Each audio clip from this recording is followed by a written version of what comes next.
The Christian Association of Nigeria, Niger State, says it has not received official confirmation of reports that 100 students abducted from a Catholic school in Agwara local government area have been released.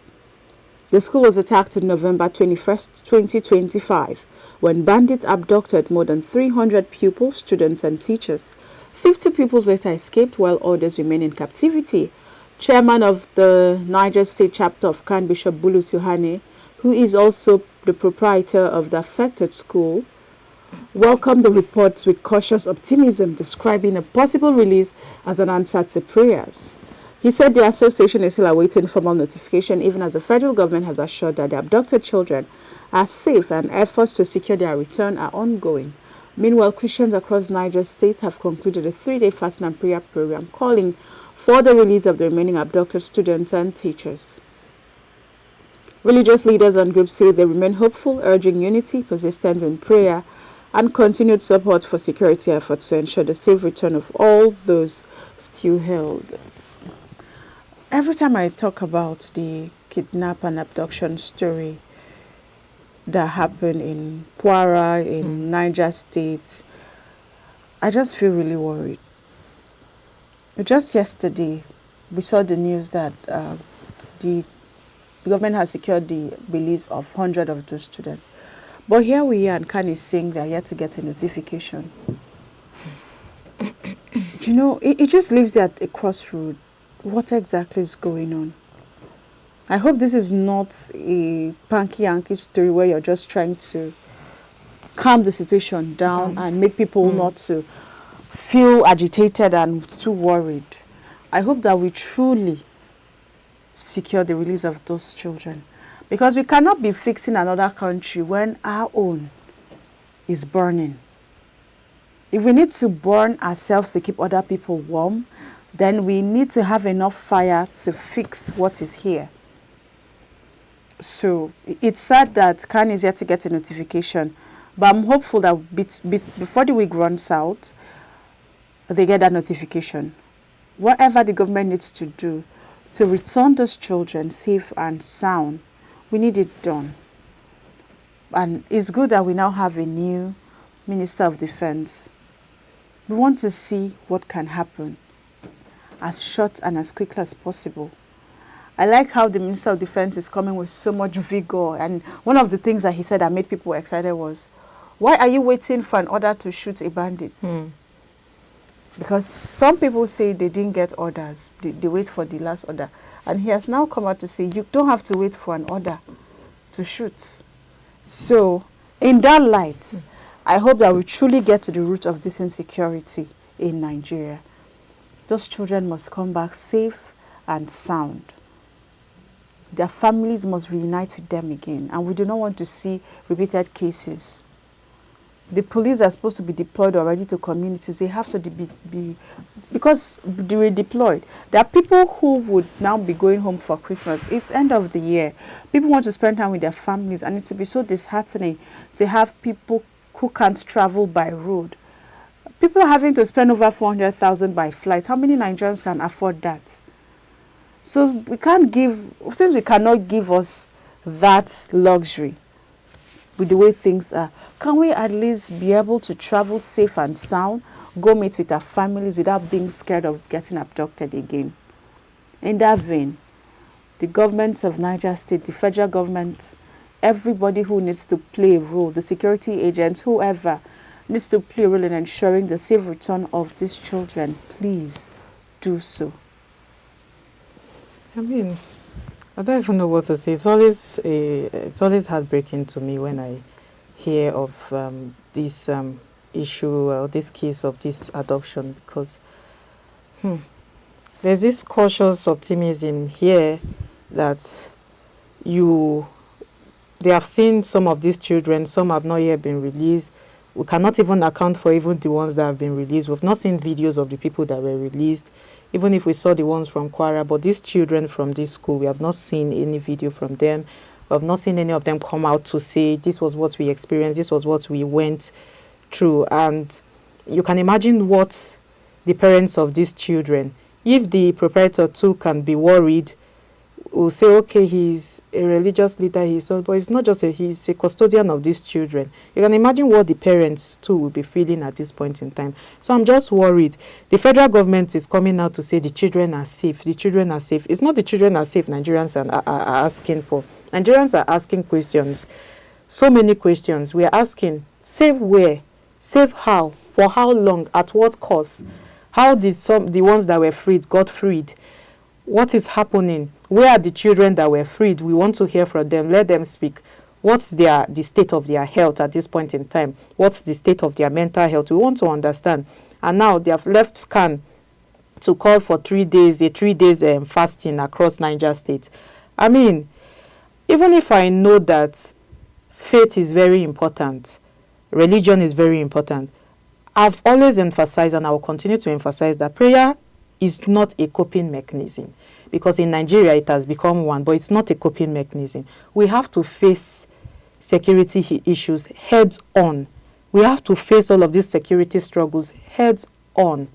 We cannot be facing crime with prayer. Prayer at this point in time is not just what we need. I'm not saying it's not what we need at all. Those who faith can work for, fine, but it is not what we need. The important thing here is that prayer can never ever replace policy. We are seeing weak institutions here. We are seeing weak policies. We are seeing fragile systems. Faith cannot sustain hope at this point in time. Security here requires intelligence. It requires that community. Let community be carried along. Let communities be coordinated. It requires accountability from our government at this time. Nigeria has deployed military to go and stop a coup in a whole country. And we are facing insecurity issues in communities, villages. I'm not saying just the whole country. In community, we cannot solve the ones in villages, in communities. So I think we have so many issues, and some of these issues we are facing are the consequences for these criminals at the baits rather that these criminals uses, because they are seeing weak institutions, they are seeing weak systems, they are seeing a system that cannot really protect its people. So they are capitalizing on that. So I do not think prayers and all of these things is what is needed here. And it's very important, it's very good that Khan is calling out the government again, so we know where they are going with it. Where are we at with this problem? Because it's not just about adoption now. We are talking about education. We are talking about our livelihoods as a whole affected. I just fear for parents. I fear for us as a nation, because even if some of us are not a part of these people that are affected or part of these families, of these affected families, we are still affected because we are in the same country and we do not know when our own doom is going to meet us. But then I think we have to move to the last story for today. Many people are feared dead after unknown gunmen opened fire near Afo Market Junction in Naufia community in Jikoka local government area of Anambra State on Sunday evening. The attackers struck suddenly, shooting indiscriminately and causing panic as residents fled for safety. Video footage from the scene shows people running while bodies lay on the ground. Community sources say the motive for the attack is still unclear. The President General of the Naufia Progressive Union, Chief Daniel Okoye, confirmed the incident, condemned the violence, and said security agencies have been alerted. He urged residents to remain calm and cooperate with authorities as investigations continue. The Anambra State Police say they have launched a full investigation and are working to arrest those responsible. Security has been heightened in the area as residents call for stronger protection to prevent further attacks. We're still talking about insecurity. We're still talking about, this time is not about banditry, it's about unknown. There are different categories of these terrorists, of these criminals in Nigeria. There is banditry, there is ISWAP, there is unknown gunmen. I mean, so many names attached to them, and this attack in Naufia, if I'm getting that correctly, for Market Junction has been feared to kill several people. I mean, I don't know what the motive is. The motive at this point in time is still unknown, and we've heard too many times some sort of unknown gunmen attacks from the east. I cannot lie, we do not understand where to place it. Sometimes I'm trying to understand, is it court related? Are there criminal gangs? What are there? Are there politically motivated interventions or intimidations? Is it copycat attacks, or are people just using what is going on in the country now to carry out their own some sort of illegal operations? I do not know, just to exploit people for money. There are so many questions here which our security agencies should be asking. Now, it's not just about banditry and terrorism and whatnot in the Northwest. We've seen series of cases like this from the East in Nigeria. And these are questions security agencies, like I say, must begin to answer. Let us understand where can we tie this to? Are there court-related violence? Are there... What kind of criminal gangs are these? Because uncertainties will continue to fuel panics and reprisals. Here, people are very uncertain. And when people are uncertain, first of all, they do not even know what brought about this attack. The motive here is still unknown. I mean, people's lives are in danger in Nigeria, in so many places. You don't even know where to turn to. And now, first of all, I like what the community leaders are doing. They are taking it upon themselves to call the government and call security agencies to step up and, calm the situation, which the situation is being calmed for now. And, I like the sense of civic responsibility here, but the community can only do as much. They can only do as much. Well, what we need now is tightened security all over Nigeria. I don't know how we are going to achieve that, but it's very achievable, because all of these violence are becoming unpredictable. We don't even know where to tie it to.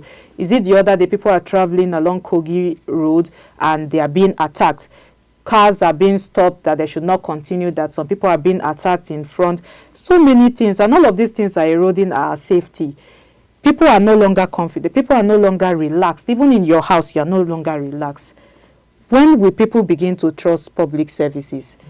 I'm asking so many questions. Because security issues in Nigeria is, first of all, this one, I don't even know where to tie it to.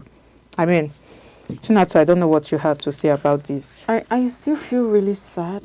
And this just tells you that nowhere is safe. You know, people just think that, it's probably just in the north. It's hitting all of us. And whether you like it or not, whether you want to speak up or not, it's going to get to you, directly or indirectly. So what can you do as a person? Hold your leaders accountable. They are supposed to provide security for your life and property. They're supposed to be the watchdog, and if things are not going right in your environment, raise the alarm as quickly as possible. Some of these criminals are in our communities. People rent houses to them. Landlords who are very greedy. You see, when all of us we have a role to play. These people go to hotels to lodge. These people go to bars to sit and eat and drink. They go to places. Some of them, they have their particular customers. So you see, when you do not speak up, it affects you. These people that they went to open fire on, nobody knows who they are. It was random. It could be your sister, it could be your mother, it could be anybody. So, what are we saying in essence? Nigeria has gotten to that point where we as individuals have to take security matters on a personal level. You can't afford to do, I am not concerned. Not at this point. And it doesn't have to get to the state of Benin Republic. No. But it is things like this that aggravate and make the hearts of people become so hardened, and they start thinking of violent protests, which we do not want. So we are calling on the government to do what they need to do to ensure peace, security in our country. And if you think that where you are is safe, I kid you not, you are as unsafe as the person in the north.